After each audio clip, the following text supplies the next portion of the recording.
Mahakumbh haunted story. आज की याशाद कहानी थोड़ी अलग है। क्यों इंडिया के सबसे बड़े मेले महाकुंभ के बारे में है। विनय, एक 18 साल का नौजवान, अपने माँ बाप और बड़े भाई रोहित के साथ में पहली बार इलाहाबाद के महाकुंभ मेले में गया था। महाकुंभ का मेला बहुत पवित्र माना जाता है और इसका अनुभव अस्तित्व को बदलने वाला माना जाता है। पर विनय के लिए यह एक रिलीजियस ट्रिप से ज्यादा एक एडवेंचर था। उसने अपनी दादी से कई बार सुना था कि यहाँ देव और असुर दोनों के किस्से छुपे हुए हैं और महाकुंभ के समय संगम का पानी अपने अंदर एक अलग सी शक्ति समेट लेता है। विनय अपने परिवार के साथ संगम के पानी में स्नान करने पहुंचा तो उसने देखा कि वहां हर तरफ लोग मंत्रों का उच्चारण कर रहे हैं और हवा में धूप की सुगंध है।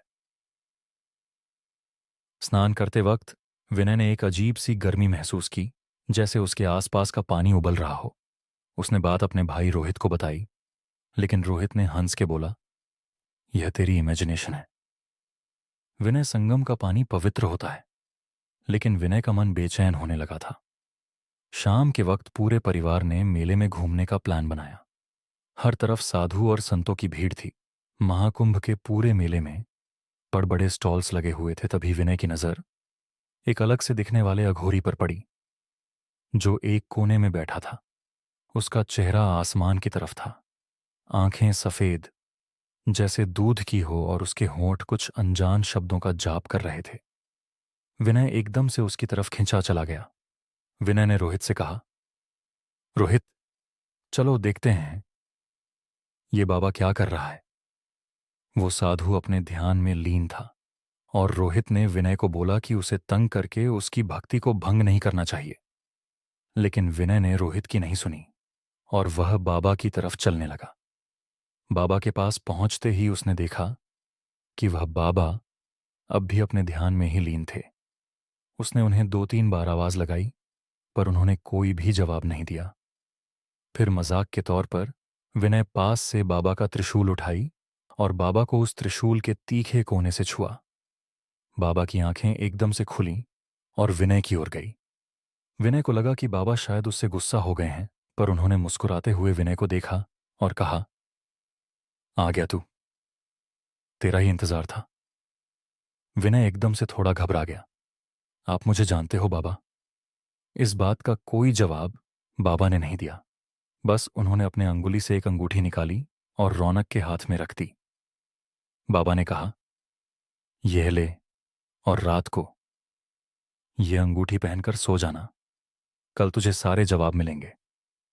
विनय ने बिना कुछ सोचे उस बाबा से वो अंगूठी ले ली और वापस अपने परिवार के पास आ गया। उस रात विनय ने अंगूठी पहनकर सोना शुरू किया। जैसे ही उसने अपनी आंखें बंद कीं, उसके सपने एकदम अजीब और खौफनाक हो गए। उसने देखा कि वो एक अंधेरे जंगल में खड़ा है। उसके आसपास बड़े बड़े पेड़ हैं जिनमें आग लगी हुई है और उस आग से पूरा आसमान लाल हो गया है। तभी उस जंगल में एक गहरी आवाज गूंजने लगी, जैसे कोई उसका नाम पुकार रहा हो। वो आवाज धीरे धीरे उसके करीब आई और एक काले साए के रूप में उसके सामने आकर खड़ी हो गई। उस साए की भी आंखें लाल थीं और उसने अपनी पतली उंगली से विनय की तरफ इशारा किया। तू मुझे लेने आया था, अब तेरे साथ चलने का समय आ गया। उस साए ने विनय से यह कहा और एकदम से वो साया जैसे उसके अंदर ही समा गया। विनय चिल्लाते हुए नींद से उठा। उसकी शर्ट पसीने से भीग चुकी थी। उसने अंगूठी को देखा जो एकदम से बहुत ज्यादा खोलती हुई गर्म हो गई थी। विनय ने तुरंत उस अंगूठी को निकालकर जमीन पर फेंक दिया और फिर से चादर तानकर सो गया।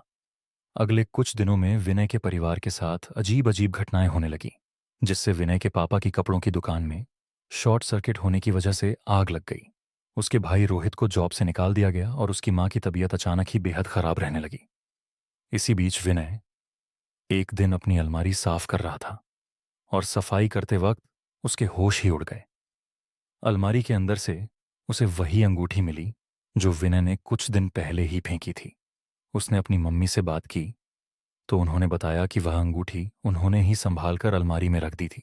अब रौनक को यकीन हो गया था कि जो कुछ भी हो रहा है वो शायद उस अंगूठी की वजह से ही हो रहा है। उसने इस बार उस अंगूठी को जाकर कचरे के डब्बे में फेंक दिया। अगले दिन विनय अपने रूम में लैपटॉप पर कोई टीवी शो देख रहा था। तभी उसे ऐसा महसूस हुआ जैसे उसके ठीक पीछे कोई खड़ा है। विनय भी पीछे मुड़कर देखा, पर वहां कोई नहीं था। लेकिन जैसे ही विनय ने वापस मुड़कर देखा, उसके कमरे के एक कोने में वही लाल आंखों वाला काला साया खड़ा था, जो विनय के सपने में आया था। उसे देखकर विनय इतना डर गया था कि उसकी आवाज ही नहीं निकल रही थी। वो काला साया धीरे धीरे रौनक के करीब आया और बोला, संगम वापस आ जा। विनय चिल्लाते हुए अपने भाई के रूम में भागा और घबराते हुए रोहित से बोला, रोहित, वो साया वापस आ गया है और वो मुझे संगम बुला रहा है। रोहित को विनय की बात समझ नहीं आई। उसने उसे समझाया कि यह सब उसका हत्या का वहम है और वो उसे कल सुबह मंदिर ले जाएगा, जिससे शायद उसका डर दूर हो जाएगा। पर विनय उस रात सहम गया था। अगले दिन सुबह वह बिना किसी को बताए बस में बैठकर इलाहाबाद के लिए निकल गया। बस रात को चाय पीने के लिए रुकी। चाय पीकर जैसे ही विनय ने वॉलेट निकालने के लिए अपना बैग खोला, उसकी रूह कांप गई। विनय की बैग में वही अंगूठी पड़ी हुई थी। विनय ने एक लंबी सांस ली और खुद को समझाया कि वह महाकुंभ जाकर उसी बाबा से मिलेगा और सब कुछ ठीक कर लेगा, और वह पैसे देकर बस में जाकर बैठ गया। पूरे सफर में विनय को महसूस होता रहा कि वह काला साया कहीं ना कहीं उसी के साथ है। बिल्कुल उसके करीब अगली सुबह महाकुंभ पहुंचकर विनय सीधा भागकर उस मेले में उस बाबा को ढूंढने लगा, और जैसे ही वह बाबा उसे दिखे, वो उनके चरणों में जा गिरा और फूट फूट कर रो होने लगा। उस बाबा ने गुस्से में उससे कहा, मूर्ख, अब क्यों आया है मेरे पास? तूने एक साधु की आराधना भंग की थी, अब तू उसका दंड भुगत। विनय के आंसू रुक ही नहीं रहे थे और वह अपनी गलती समझ गया था। उसने उस साधु से रो रो कर माफी मांगी।